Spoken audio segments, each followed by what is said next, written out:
Good morning students, I am Vijay Sharma. Welcome to my YouTube channel. Our today's topic is for class 11th, that is chapter 4th, The Voice of the Rain. और इसके जो writer हैं वो है vault Whitman. Vault Whitman यहाँ पर rain को welcome कर रहे हैं, रेन को डिस्क्राइब कर रहे हैं। और रेन जो बारिश हो रही है, हल्की हल्की बारिश, जैसा हम देखते हैं बारिश होती है तो हम भी बड़ा एंजॉय करते हैं हम लोग, ऐसा ही सेलिब्रेट पोएट भी कर रहा है बारिश को। दूसरा यहाँ पर टाइटल दिया हुआ the voice of the rain, means rain को पोएट ने यहाँ पर पर्सोनिफिकेशन किया हुआ है, पर्सोनिफाई किया है। पर्सोनिफिकेशन का मीन्स होता है किसी भी नॉन लिविंग थिंग को जब हम किसी लिविंग थिंग की तरह उसे देखते हैं तो उसे कहते हैं उस चीज़ का पर्सोनिफिकेशन करना। एक्चुअली होता क्या है कि जब रेन है, नॉन लिविंग थिंग है और उसका साउंड तो हम सुन सकते हैं, लेकिन कभी हमने बारिश को या रेन को बोलते हुए नहीं देखा है। और यहाँ पे यूज़ किया voice of the rain, it means here poet personify the rain. Let's see the poem. And who art thou said I to the soft falling shower. Here I means poet. Art is used here for art. It is old-fashioned word. Also, thou means you. It is also old-fashioned word.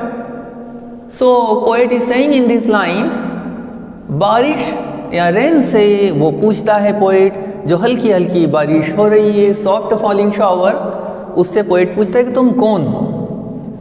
Which is strange to tell, give me an answer as here translated. अब poet ऐसा बोलता है कि जो rain मुझे answer दे रही है, यानी अब पोएट बता रहा है कि मैं किससे बातें कर रहा हूँ, रेन से बातें कर रहा हूँ, और रेन उसे जो आंसर दे रही है, रिप्लाई कर रही है, वो कैसा है, बड़ा स्ट्रेंज है, अजीब है। इसी चीज़ को जो उन दोनों के बीच में बातें हो रही है, उसी को पोएट ने क्या करा है, ट्रांसलेट कर दिया है। I am the poem of earth said the voice of the rain. अब रेन यहाँ पर जो है वो क्या कहती है कि मैं क्या हूँ, अर्थ यानी पृथ्वी की कविता हूँ, पृथ्वी की यहाँ पर पोएम हूँ। ऐसा कौन बोल रहा है, ऐसा रेन बोल रही है। Eternal I rise impalpable out of the land and the bottomless sea, upwards to heaven, whence vaguely formed, altogether changed and yet the same। अब यहाँ पर जो रेन है वो बोल रही है इटर्नल। इटर्नल मीन्स अनएंडिंग, जो हमेशा कंटिन्यूस चलती जाती, जिसका कभी अंत न हो। आई राइज इम्पेल्पेबल, मैं कैसे जन्म लेती हूँ, कैसे बनती हूँ। इम्पेल्पेबल मीन्स जिसको that can not be touch, जिसको हम छू नहीं सकते हैं, ऐसे। Out of the land and the bottomless sea, और कहाँ से निकलती है रेन, बॉटमलेस सी मीन्स जो समुद्र जिसकी हम गहराई नहीं बता सकते कितना गहरा है। दूसरा लैंड से बारिश जब इवेपोरेशन होता है या भाप बन करके जब उड़ती है वो, तो कहाँ जाती है, हेवन में जाती है। यहाँ पर बताया है अपवर्ड टू हेवन, यानी कि आकाश में जाती है, और वो क्लाउड का फॉर्म बनाती, क्लाउड के फॉर्म में बन जाती है। जब इवेपोरेशन होता है तो वो प्रोसेस कंटिन्यूस जारी होती है, चलती रहती है, अनएंडिंग प्रोसेस चलती रहती है, लेकिन हम लोग उस प्रोसेस को देख नहीं पाते हैं। Whence, from where, vaguely formed altogether, changed and yet the same।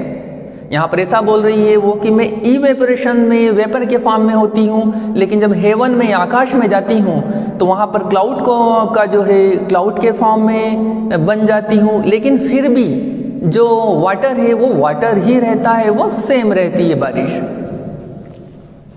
I descend to lave the droughts atomies dust layers of the globe.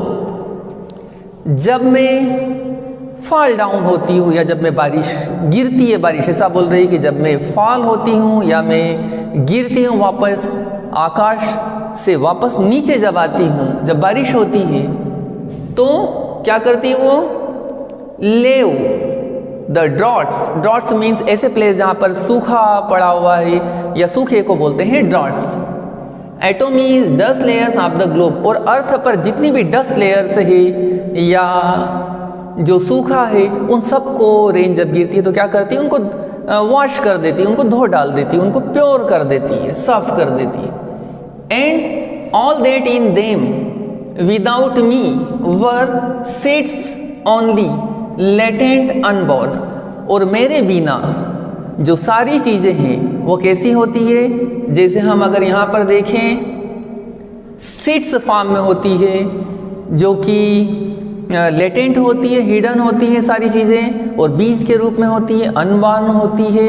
और जैसे ही जब रेन गिरती है या बारिश होती है तो वो सब क्या होती है, जैसे हम पौधों को देखते हैं वो बीज के फॉर्म में रहते हैं, हमें दिखाई नहीं देते हैं, लेकिन जैसे ही बारिश होती है तो वो ग्रो होने लगते हैं।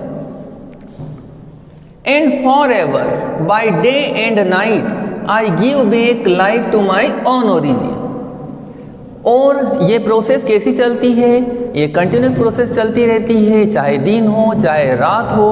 और ये प्रोसेस यानी यहाँ पर पोएट क्या बता रहा है, एक वाटर साइकिल को बता रहा है कि ज़मीन से इवेपोरेशन होकर के जो वाटर है वो वेपर के फॉर्म में आकाश में जाता है, आकाश में क्लाउड फॉर्म होता है, और क्लाउड से फिर बारिश नीचे गिरती है और ज़मीन में वो नदियों से होती हुई, कई जगहों से होती हुई सी में जाकर के मिल जाती है, और सी से फिर वही प्रोसेस स्टार्ट हो जाती है। तो यहाँ पर रेन क्या बोल रही है कि मैं कंटिन्यूअस जो प्रोसेस मेरी है वो जारी रहती है, दिन हो चाहे रात हो।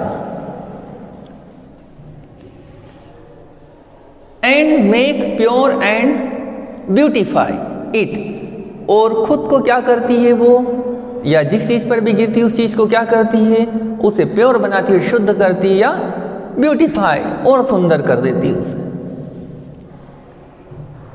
For song issuing from its birthplace after fulfilment wandering recked और unrecked duly with love return. और यहाँ पर सॉन्ग के लिए बोला है, यहाँ पर कुछ कंपेयर भी करा है पोएट ने रेन को एक सॉन्ग से।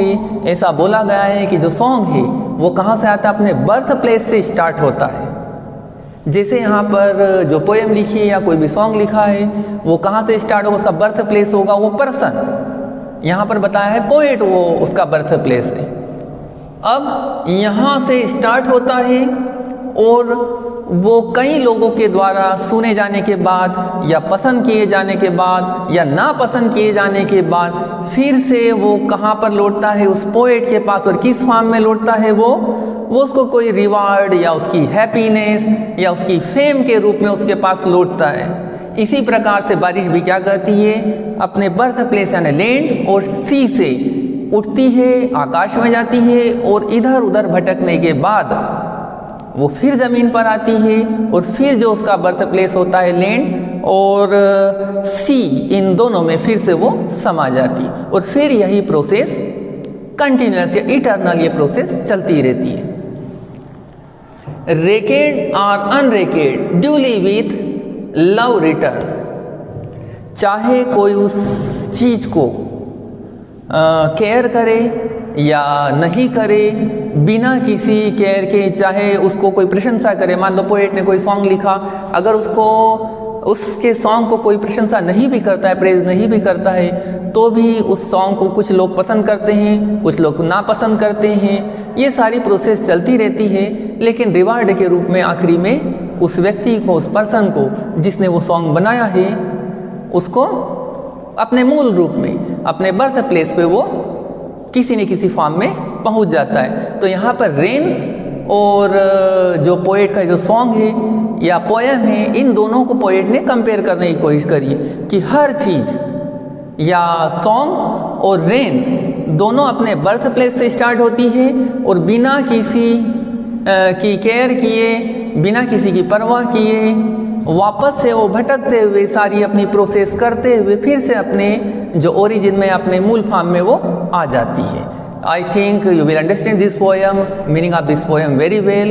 सो That's all. I will come back taking next video. Till then, bye.